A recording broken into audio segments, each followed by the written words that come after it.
Hello my little munchkins, welcome to the flexibility tests. We're gonna see how bendy you are. We're gonna see if you're a proper stiff prawn, I don't know why I'm moving my hands like a T-Rex, or if you're a proper bendy McGee. These 9 movements are all encompassing as a human and things that we should all be able to do. So if we can't, it's gonna be a really amazing insight for things that we should be looking to improve. And if you can absolutely smash all of them, fucking well done you, you're my hero.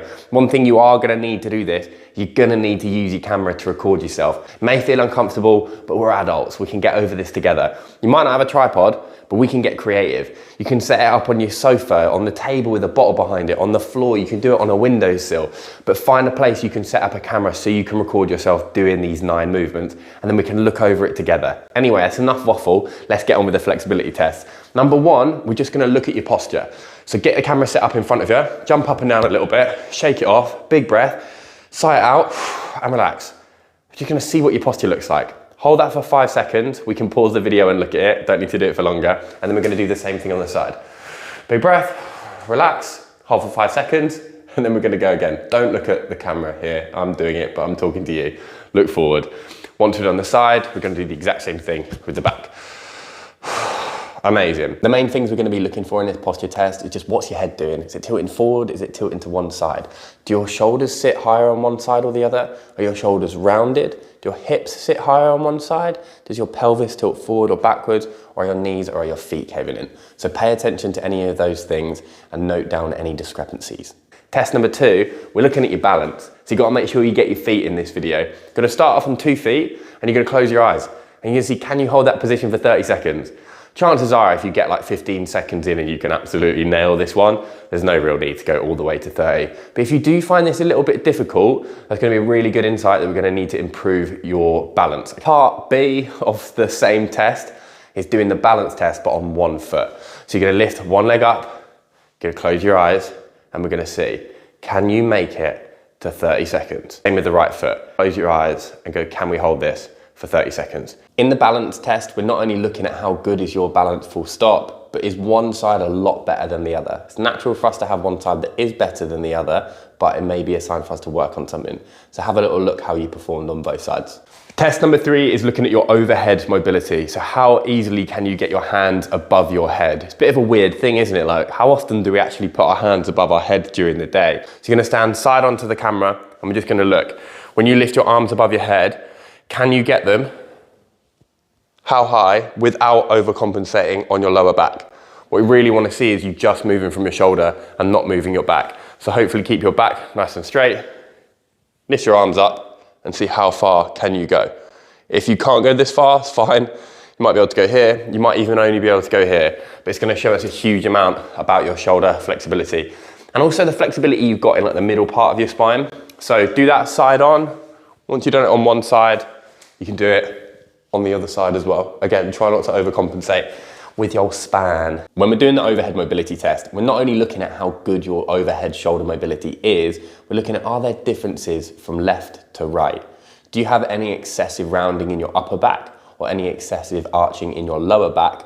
Or do you get any pinching sensations in either right or either left or even both arms? So if you do, note down any of those things and we will look at them later.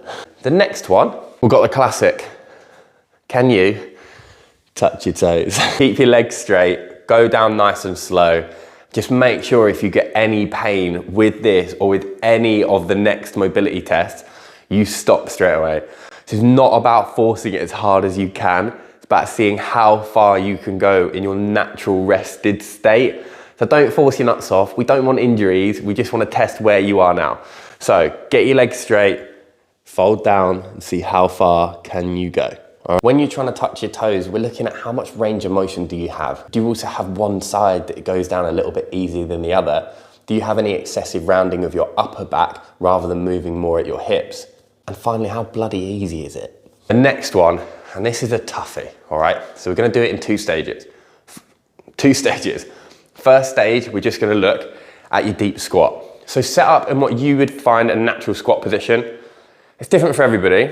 For me, it's having my feet a little bit wider than my hips and my toes slightly outwards. Play around and find what feels comfortable for you, but what we want to make sure is that our heels stay on the ground the whole time. What we're trying to do is see how low down can we get into a squat Oh, got some clicks there. I haven't moved that much today. You're gonna start side on, and we're gonna see how deep down can you get into a squat without your heels coming off the ground. That's first step. Second step, we're gonna see how deep can you get down into a squat with your arms overhead like this. You're gonna get your hands and you're gonna grab both elbows like this.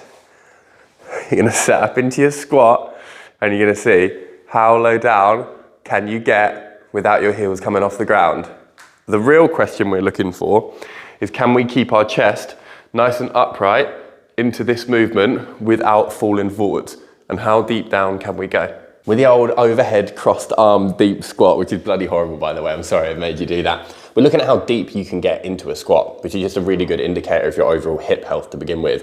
We're also looking at your ankle mobility, whether your knees are caving inwards, whether you're rounding your lower or your upper back excessively and you're having to lean forward, or if you get any pinching or discomfort in your shoulders or in your neck from being in that position.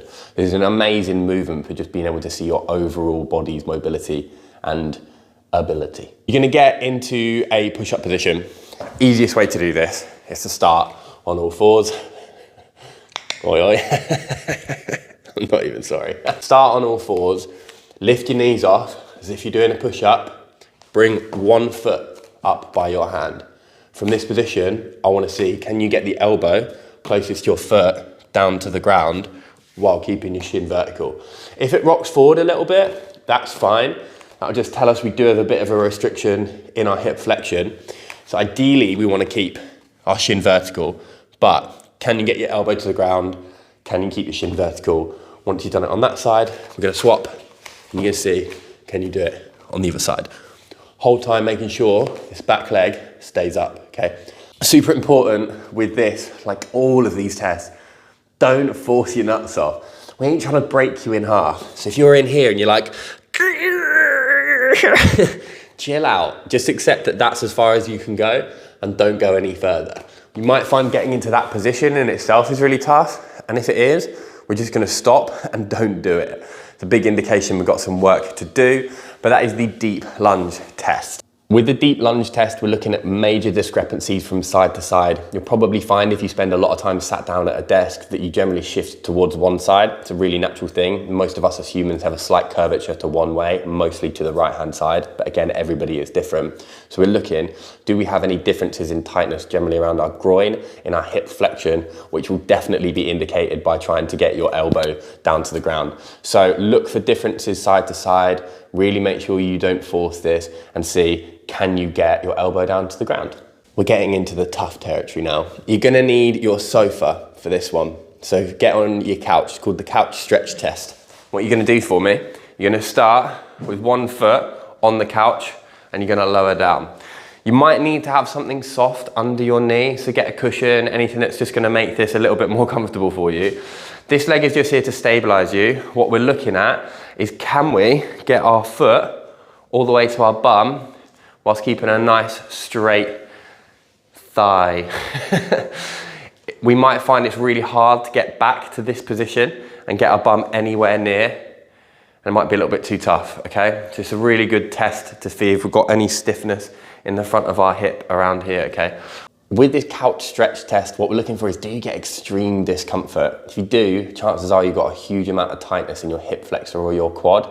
We also want to make sure that you're not rounding at your lower back and you're able to keep your body straight and perpendicular with the floor. That word just came to me beautifully. And we want to see how close you can get your butt to your foot. Okay, we're down to the last two. This is the side plank leg lift. So we're going to set up in a side plank. If anyone doesn't know what a side plank is, setting up with your elbow directly beneath your shoulder. You're going to pull your elbow toward your hip and create some tension down the side of your back. Your feet are going to be straight down, stacked on top of each other, and you're going to push yourself up. From this position, when you create some tension, we're going to lift your back leg up and see, can we hold this position for 30 seconds? Or how long can you hold this for? Once you've done this side, we're going to swap and do the other. It's incredibly tough. If you can't get 30 seconds, don't worry. It's just going to be something that we can aim for. Create that tension and lift that leg up and try keep as balanced as we possibly can. It's a really good thing for checking if we have any weaknesses across the whole body. When we're doing the side plank leg lift, which is bloody horrible by the way, so I'm sorry I made you do that, but oh my, what an amazing exercise for just looking at our whole body stability when in that position, which isn't a position we often spend our lives in. Maybe we should. We want to see, are there discrepancies from either side? There's a bit of a theme here. It's always, are there discrepancies side to side? And the final test, you're going to need a little bit of wall. So we're going to do the anticlimactic wall snow angel. We're going to have your feet just off the wall. You're going to have your bum perched on the wall, and we're going to get your shoulders, your elbows, your hands, and your head on the wall. We're going to keep your shoulders down, and we're going to see, first of all, can you get all of these body parts in contact with the wall at the same time? If you can't, we will go no further, and that is where we're going to look to improve at. If you get to this position relatively comfortably, we're going to see, can you get your arms all the way to the top, nice and slowly, without having any body part come off the wall. We want to make sure your hands, elbows, shoulders, head and bum all stay in contact with the wall at the same time. And then we're going to go all the way down. Nice and slowly, making sure your shoulders don't bunch up at any point. Keep them down and go all the way down. We want to test your range of motion. So the moment your hand comes off, your elbow comes off, your shoulders come off, your butt comes off, your head, any part of your body, we pause at that point. So make sure you move nice and slowly. Don't force your nuts off, take it nice and steady, because we don't want any injuries. And that is the final flexibility test. With the wall snow angel, my personal favorite, really what it's about is thoracic extension. So it's the mid-spine extension and external rotation. It's like the antithesis of being sat down at a desk. So if you do spend a huge amount of time in curled up prawn position, which I'm in right now, it can cause a huge amount of problems for our ability to go the opposite way around. So what we're looking for is, can you get all body parts on the wall? Can you go through the full range of motion without having any ridiculous pain or without any body part coming off the wall? And do you have any discrepancies from side to side? Really important to remember that none of these movements should cause pain. There's a real big distinction between discomfort and pain. Discomfort is okay in the stretching sense, but we don't want any active pain. So don't go forcing any of these. Just use this as a starting point. And remember, we're going to come back, revisit them so we can retest and see if you've had any improvements over time. So when you're doing these tests, I want you to take note of any discrepancies you have from side to side. None of us are symmetrical as humans. We're all going to have some imbalances, and that's absolutely okay. But as an able-bodied human, we should be able to do all of those, not with relative ease, but at least be able to achieve them. So don't be disheartened if any of them felt impossible. If anything, that's an exciting thing that we found, like a chink in your armour. Is that a thing? I think that's a thing. We're going to go with it. And we found an area that we can improve on. We're going to use this information and the video that you're going to send me to shape your own mobility program. It's going to be about improving those specific weak points. So set up a camera, record yourself doing them, pay attention to any discrepancies side to side and take note of them on the spreadsheet that I send to you. And we're going to look at this together and we're going to create an unstoppable, unfathomably beautiful mobility program that you can do 2-3 times a week to look at strengthening and improving any weaknesses that you have. So thank you very much for following along with that. I hope you found that helpful, and make sure you send me the bloody video. Love ya.